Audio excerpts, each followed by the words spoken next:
So let us start topic 2.6 equipotential surfaces.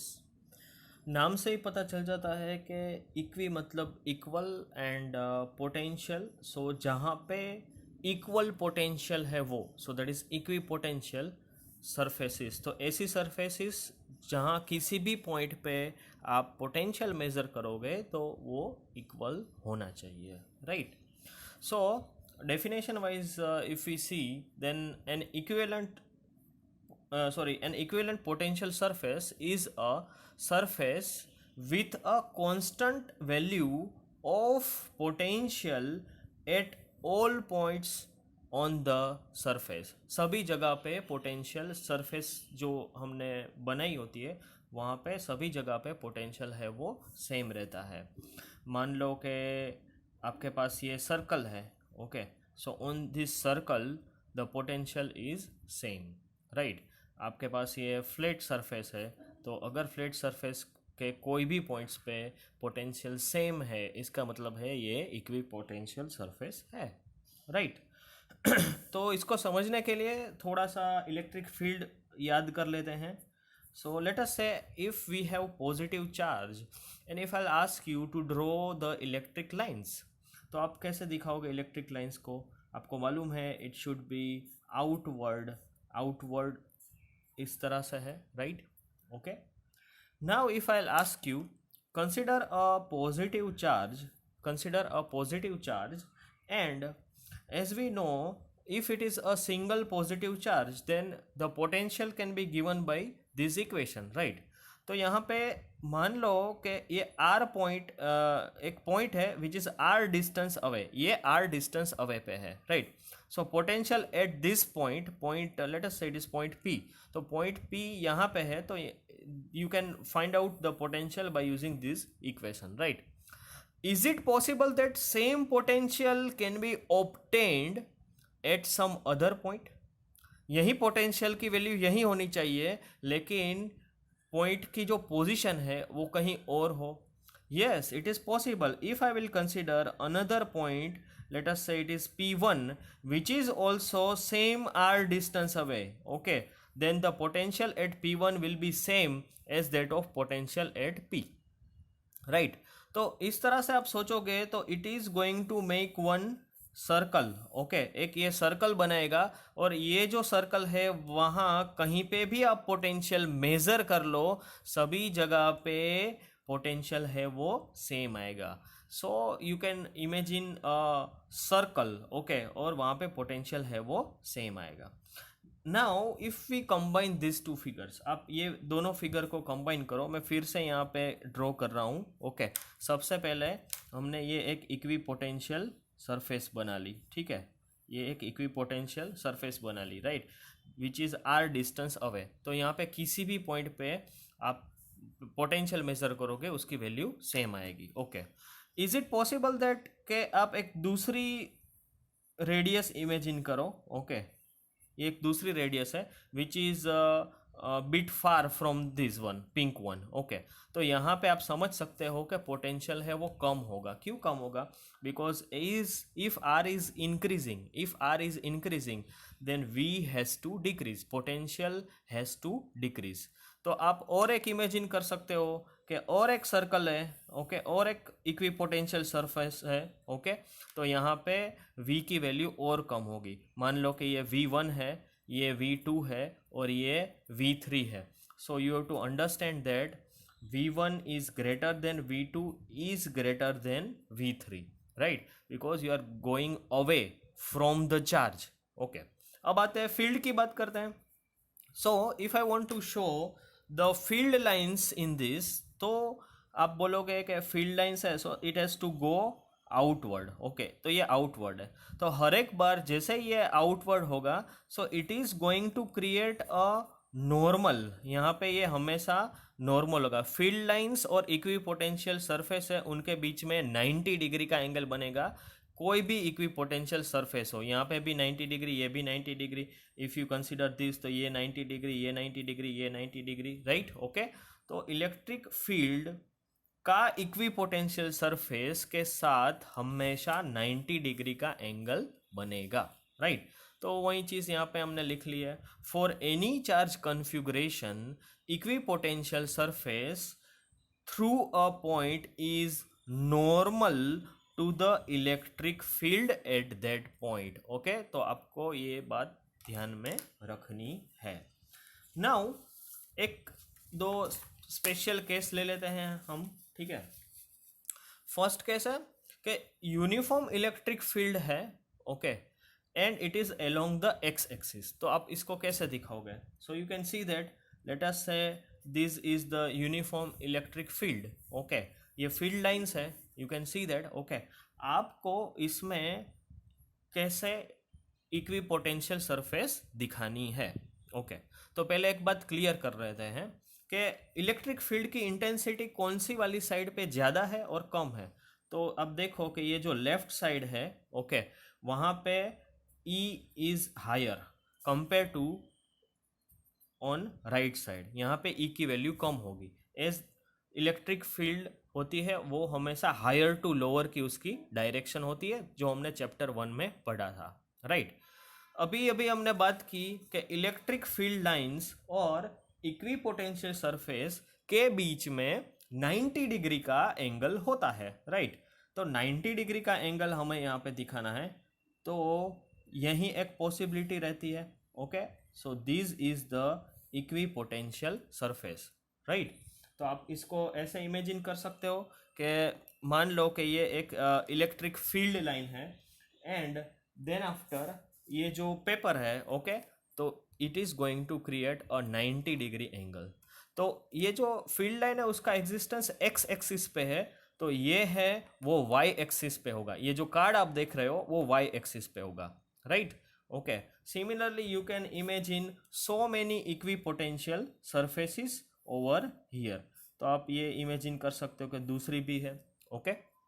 ये जो आप देख रहे हो प्लेन, जो आप देख रहे हो वहाँ सभी पॉइंट्स पे potential is same. One more thing, मान लो कि यहाँ का पोटेंशियल V1 है, यहाँ का पोटेंशियल V2 है, तो आपको ये बात ध्यान में रखनी होगी कि as V1 is near to the left side, okay, electric field से पहले पहले ये आता है, बाद में ये आता है, okay, and field is decreasing when you are travelling from left to right, तो V1 की वैल्यू है वो V2 से ज़्यादा होगी, right. If you are going away from the source of the electric field, then the field decreases and the potential also decreases. तो ये important point है जो आपको ध्यान में रखना है। अभी बात करते हैं case number 2, which is a dipole, okay. तो डाइपोल में आपको इक्विपोटेंशियल सरफेस दिखाने है, so you can make a circle like this, okay. आप इस तरह से इसका इक्विपोटेंशियल सर्कल, इक्विपोटेंशियल सरफेस दिखा सकते हो, राइट। बुक में you will get the exact figure, right. And if it is a identical positive charge, okay, दोनों चार्ज है, वैल्यू सेम है, तो यू नो दैट के there will be a repulsion, okay. तो यहाँ पे again you can show it by this, okay. ये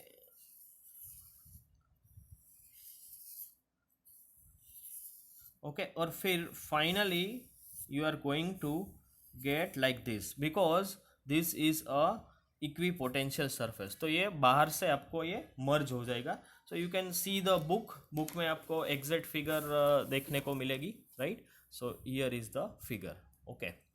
now next is what is the relation between the field and the potential. देखो ये theory बहुत ही छोटी है ये वाली, बट बहुत ही सिग्निफिकेंट है, so try to understand it, okay. Relation between the field and the potential. So for that we will consider a two closely spaced equipotential surfaces A and B.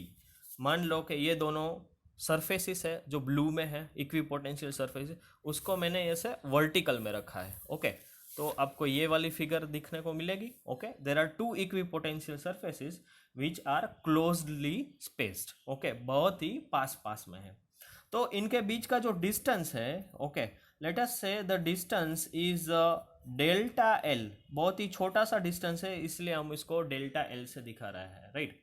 If I will say that the direction of electric field is upward, okay, तो now you can get it. मान लो कि यहाँ का potential है वो V है, और यहाँ का पोटेंशियल है वो v प्लस डेल्टा v है। माई क्वेश्चन इज के इन दोनों में से बड़ा कौन है, which one is higher. Okay, so obviously you have to understand that के as direction of electric field line is from higher to lower, potential at this point, let us say this is equipotential surface A और ये है equipotential surface B, तो ए पे higher मिलेगा, तो v is greater then v plus delta v for this figure only, right. तो ये समझ में आ गया, राइट। तो इसका मतलब क्या हुआ कि डेल्टा v की वैल्यू है that must be a negative, magnitude wise अगर आप देखें तो डेल्टा v का जो वैल्यू है वो नेगेटिव में होना चाहिए। Okay, now what is our aim? Our aim is to find out the field and potentials relation, इन दोनों के बीच में रिलेशन क्या है, right. Okay, so for that let us consider that I want to move I want to move a charge from point P to let us say on point Q। Okay, मुझे ये point charge है वो यहाँ से यहाँ move करना है। Okay, so obviously you have to work against the field. Field बढ़ता जा रहा है, जैसे जैसे आप नीचे जा रहे हो फील्ड बढ़ता जा रहा है, तो यहाँ पे आप एक पॉइंट है, चार्ज है जिसको आप P से Q तक लेके जाना चाहते हो, तो at that time you have to do work against the field, right. Okay, तो यहाँ पे work done can be given as mod E into delta L. Now potential at A, ये पूरी सरफेस है वो A है, तो पोटेंशियल डिफरेंस कितना हुआ, तो final minus initial, final potential is VA minus initial was VB, and VA minus VB वो भी तो वर्क डन होता है या फिर पोटेंशियल डिफरेंस होता है। तो इसका मतलब ये हुआ कि ये और ये दोनों सेम है, तो मैंने वही लिखा है यहाँ पे, right. Okay, now I will put the value, so mod E into delta L, what is the value of VA? Potential at VA can be given as, let us say it is given as V, यहाँ पे हमने लिखा ही है, right, minus potential at surface B can be given as V plus delta V, तो यहाँ पे हम लिखेंगे V प्लस डेल्टा V, तो you can see that V और V कैंसिल हो जाएंगे और मुझे मिलेगा minus of delta V, right. Okay, तो it means that mod E can be written as minus of delta V upon delta L, right, ये हम लिख सकते हैं। Okay, now as we know, पहले ही हमने डिस्कस किया था कि अगर ये डेल्टा V है उसकी वैल्यू तो एक्चुअली में नेगेटिव होती है। इसका मतलब क्या हुआ कि delta V can be given as minus of mod of delta V, right, ये हम लिख सकते हैं, राइट। तो यही वैल्यू अगर हम पुट करें डेल्टा V की जगह हम minus of mode delta V लिखते हैं, तो mode E can B, it is vector quantity, sorry, या mode E can be given as minus of delta V upon delta L, that can be given as delta V की जगह आपने minus of mode delta V किया, तो ये हो गया minus minus plus, और ये डेल्टा V आ गया मोड में अपॉन डेल्टा V, राइट।